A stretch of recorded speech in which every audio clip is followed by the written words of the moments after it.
예, 스님 안녕하십니까? 네. 예, 저는 지금 전국에 대해서 좀 여쭤보고 싶은데요. 네네.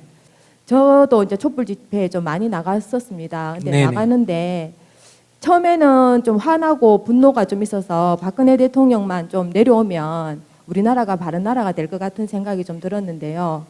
그 박근혜 대통령께서 이제 자기 본인의 대통령직을 많이 유지하시기 위해서 오랜 시간 동안 시간을 끄시는 바람에 제가 공부를 정말 많이 하는 계기가 됐습니다.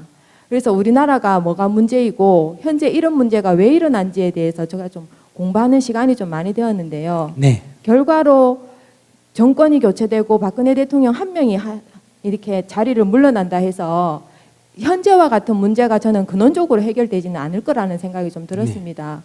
그래서 이게 촛불, 저는 처음에는 그렇게 시작을 했지만 시간이 많이 지나면서 제가 주권자라서 정치를 그냥 보고만 아니면 맡겨만 놔서는 될 게 아니구나. 내가 계속 지켜봐야 되고 뭔가 잘못됐을 때는 내가 얘기를 해야 되고 뭔가 요구를 해야 되는구나 하는 것까지 저는 좀 알게 됐는데요.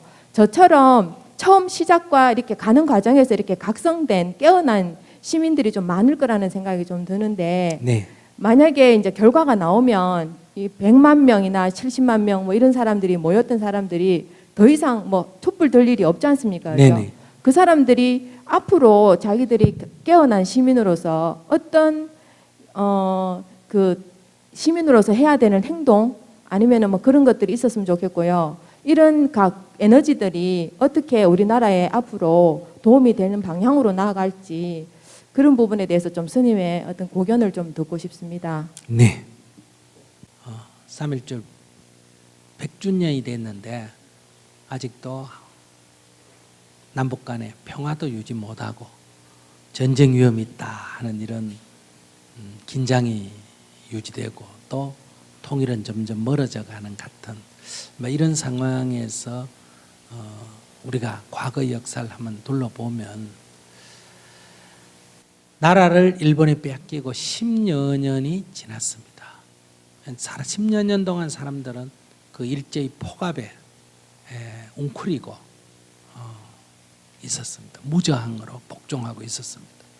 일본으로서는 한국 사람들이 조선 사람들이 완전히 이제 일본하고 통합이 됐구나 이렇게 생각할 즈음에 천년 생각지도 못하게 3.1 만세운동이 전국적으로 소위 말하면 요원의 불꽃처럼 일어났다 이 말이에요.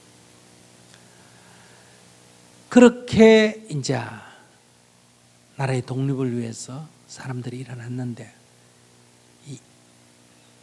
1년 만에 일본은 무력으로 그걸 다 진압을 했어요.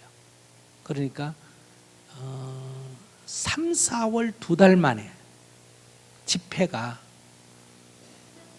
1214회나 열렸다고 합니다. 그러면 60일로 나누면 하루에 평균 몇 개씩 일어났다. 하루에 매일매일 20여 군데에서 집회가 있었다. 연인원이 100만 명이 넘었다면 당시에 2천만 인구니까 어때요? 엄청난 수가 길거리로 몰려 나왔다. 죽은 사람이 7,500명. 다친 사람은 16,000여 명. 체포된 사람은 47,000여 명. 재산 피해는 이루 말할 것도 없고. 그러나 결국은 일제히 강관 무력 앞에 실패했습니다. 그런데 3.1 운동이 실패했다 하지만은 짧게 보면 실패한 거지만 긴 역사에서 보면 실패한 운동이 아니에요. 왜? 3.1 운동 일어난 결과로 뭐가 일어났습니까? 대한민국 임시정부가 수립이 됐죠. 상해 임정이 수립됐지 않습니까? 그죠? 그러니까 상해 임정으로 인해서 우리는 대한민국 정부를 수립했고, 그래서 우리 헌법에 어떻게 되어 있습니까? 전문에 유구한 역사와 전통에 빛나는 우리 대한민국은 3.1 독립운동의 숭고한 정신을 계승하고 상해 임시정부의 법통을 계승하고 또 내려가면 4.19 혁명을 계승하고 이렇게 돼 있지, 거기 무슨 5.16이 나온다든지 이런 건 없어요. 그러니까 3.1 운동은 실패한 것 같지만 3.1 운동을 계기로 해서 대한민국이 건국이 된 거예요. 4.19도 이승만 대통령이 나갔다 하는 게 핵심이 아니고 헌법이 개정돼가 제2공화국이 들어선 거예요. 6.29 선언이 있었던 이 소위 6월 항쟁도 직선제 개헌이라고 하는 새로운 변화를 가져왔지 않습니까? 그죠? 그러니까 적어도 그것이 역사의 진척을 가져오려면 단순한 정권 교체가 아니고 국가의 시스템이 바뀌었다. 이 얘기. 그럼 만약에 촛불의 결과로 박근혜 대통령이 물러나고 민주당 정권으로 바뀌었다 하는 것밖에 없다면 긴 역사에서 보면 선거가 6개월 땡긴 것밖에 아니잖아요. 가만 안 놔도 12월 달에 선거합니까 안 합니까? 선거하고 그때 되면 정권 교체 확률이 높았어요 안 높았어요? 높았어요. 그러니까 그 정권 교체를 사실은 6개월 땡겨서 교체한 거다 이런 정도예요. 이것은 촛불의 성과로는 너무 미미하다 이렇게 볼 수 있어요.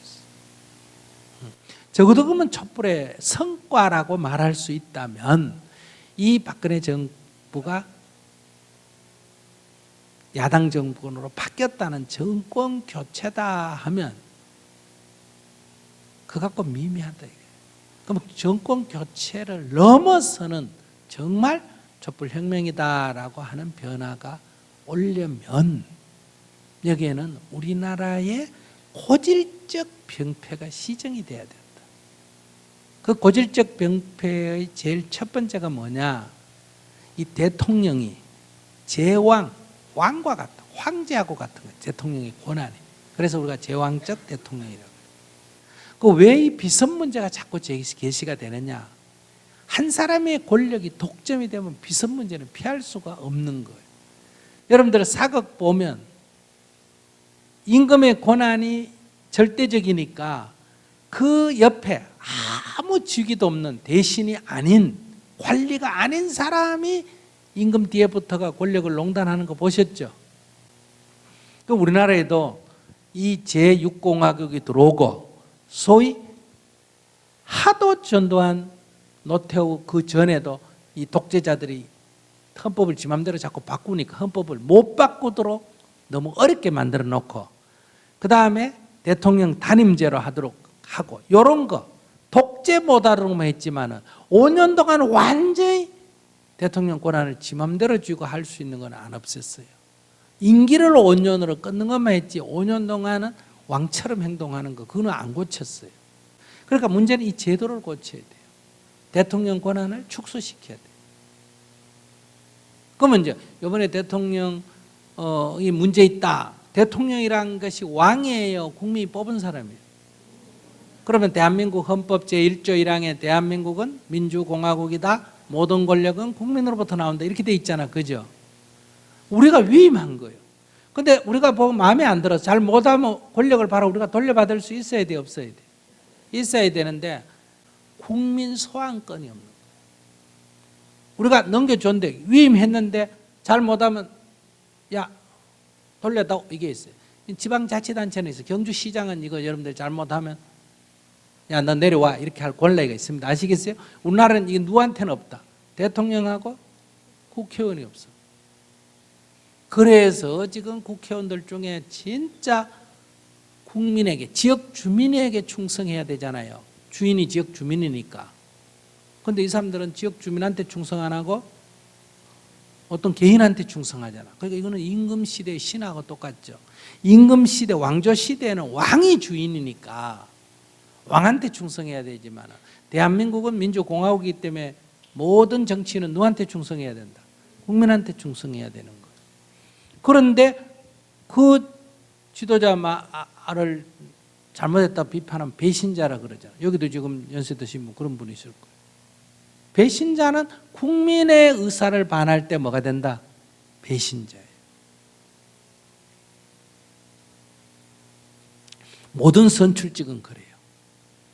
그런데 지금 우리는 그런 사람을 배신자를 국민의 뜻을, 지역 주민의 뜻을 받지 않는 배신자를 바로 소환해버려야 되지 않은데 그게 법이 없어요. 그 제일 먼저 해야 할 건 대통령하고 국회의원하고를 소환하는 권리를 국민이 가져야 돼요. 주권 재민이기 때문에. 두 번째는 우리가 무슨 법을 고칠 때요. 법은 오직 누구만 만들 권리가 있다. 국회의원들만 만들 법을 만들 권리가 있어. 그리고 그 국회의원만 법을 제정하는데 그 법을 발안하는, 법을 제안하는 사람이 국회의원하고 정부밖에 없어요. 우리 국민은 제안할 길이 없어요.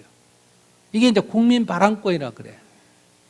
그러니까 국민이 이런 법이 필요하다든지 이런 법은 폐지하자든지 10만 명이든 50만 명이 서명해가 제출하면 의회에서 그거를 통과시키라는 게 아니라 검토하도록 국민 발안권이 있어야 하는데 이것도 없어요.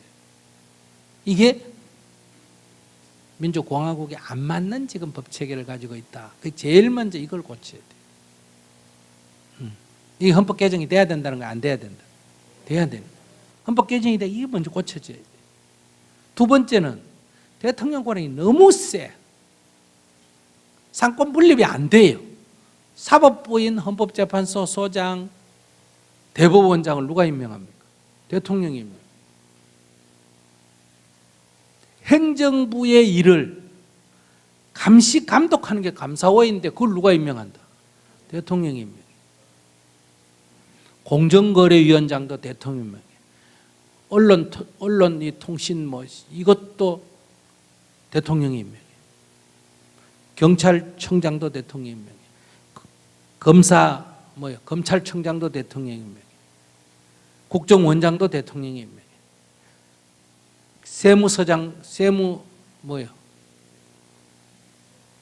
국세청장도 대통령이 임명. 모든 조사기관은 전부 100% 조사기관과 그걸 판단하는 걸 대통령이 임명하는데 이거 어떻게 대통령 권한을 견제를 하겠어요? 그러니까 대법원장이나 헌법재판소 소장은 이거는 독자적인 임명기구가 있어야 돼요. 대통령 임명 안 하는 게 우리나라 딱 한 개 있는데 알아요? 딱 한 개 있어요. 대통령 눈치 안 봐도 되는 기관장이 한 명인데 누군지 아는 사람 손 들어봐요. 국회의장은 국회에서 뽑았으니까 그렇다 치고 임명된, 뽑는 선출직이 아니고 임명직인데 딱 한 명이 대통령이 임명 안 하는 사람이 있는데 중앙선거관리위원회 위원장입니다. 이건 대통령 임명 안 해요. 그러니까 그 중앙선거관리위원회는 영향을 덜 받습니다. 그것도 물론 받지만 영향을 덜 받는데. 그 다음에 감사원장 이거는 어디로 옮겨야 된다? 행정부를 감사하는 거니까 사법부로 가든지 입법부로 가야 되겠죠. 그 다음에 검찰총장이나 경찰서총장이나 뭐 이 국세청장이나 국정원장이나 이런 조사기관은 행정부가 임명 안 할 수 없다면 임기가 보장이 돼야 돼요. 전번에 검찰총장 대통령 말 안 들으니까 임기가 보장이 됩니까? 중간 쫓아냅니까? 예. 이런 거를 개선을 해야 된다 이런 얘기예요. 이런 거 개선해. 그 다음에 이제 선거법을 고쳐야 돼요. 어떻게 고쳐야 될까? 승자 독식 구조를 국민의 다양한 의견을 수렴하는 쪽으로, 즉 독일식으로 정당 명부식 이 비례대표제를 확대해가지고 이거를 개선해서 이 경상북도에도 야당 국회의원들이 나오고 전라도에도 여당 국회의원들이 나오도록 이렇게 개선을 해야 돼요. 그런데 이게 다양한 사람이 될 수 있는 길을 열어줘야 된다 이 얘기예요.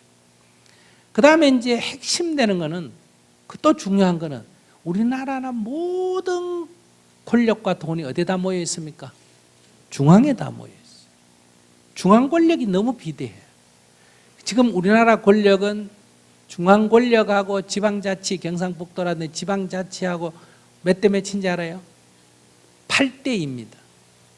이거를 7대 3이든 6대 4든 5대 5든 5대 5까지는 못 가더라도 적어도 6대 4 정도는 바꿔야 됩니다. 그래서 지방정부가 지방일을 좀 더 책임감 있게 할 수 있도록. 이게 안 되니까 도지사든 경주시장이든 무조건 돈 타러 들어가야 된다. 서울로 가가 중앙청으로 가야 돼요. 매일 하는 일이 거기 가서 싹싹 빌어가지고 돈 얻어 와야 이 시정을 운영하는 거예요. 그러니까 누가 가서 잘 비느냐? 그러니까 대통령을 경상 사람으로 만들어야 가서 빌면 돈 받기가 쉽다 이 말이에요. 그러니까 중앙 대통령을 가지고 막 물고 뜯고 서로 싸우는 거예요. 그러니까 이렇게 중앙에 목을 매다는 이유가 이 지방 분권이 안 돼서 그렇다. 그리고 이제 마지막으로 그러면 정부 형태를 어떻게 할 거냐? 대통령 권한을 축소시키고 4년 중임제로 할 거냐? 아예 대통령은 외교안보만 하고 이원 내각제로 할 거냐? 유럽 대부분 세계 대부분 나라가 이원 내각제죠. 할 거냐 하는 거는 국민 여론이 반반입니다. 그러니까 정치인들도 반반이고. 요거 한 가지 빼고 앞에 얘기한 거는 모든 정치인들 여야 할 것 없이 다 동의를 하고 있습니다. 그런데 이거를 추진을 해야 돼요. 그래서 촛불 민심이 성과가 역사에 남으려면 이런 내용의 국민의 주권이 더 분명해지는 이런 헌법 개정을 해서 이 정치 대통령이나 정치인 몇몇이 독점하는 권력 구조를 개선해야 된다. 이게 촛불 선거가 됐으면 좋겠다. 그러니까 요 시스템 저대로 가지고 야당이 대통령 된다 그래 봐야 3년쯤 지나면 똑같은 일이 생길까 안 생길까? 똑같이 생깁니다. 그러면 요거 빨리 대통령 선거하기 전에 헌법 개정하면 좋지만 시간이 없어 정말 안 된다면 대통령 된 뒤에 누구든지 빨리 헌법을 개정해서 이런 불행을 반복하는 것을 개선하도록 촛불이 야당 정권 받겠다고 꺼버리면 그는 그냥 정권 교체의 일익을 담당한 것밖에 없다. 이렇게 대한민국이 좀 더 나아가도록 하는 역할을 했으면 좋겠다. 이런 말씀을 드리고 싶습니다. 감사합니다.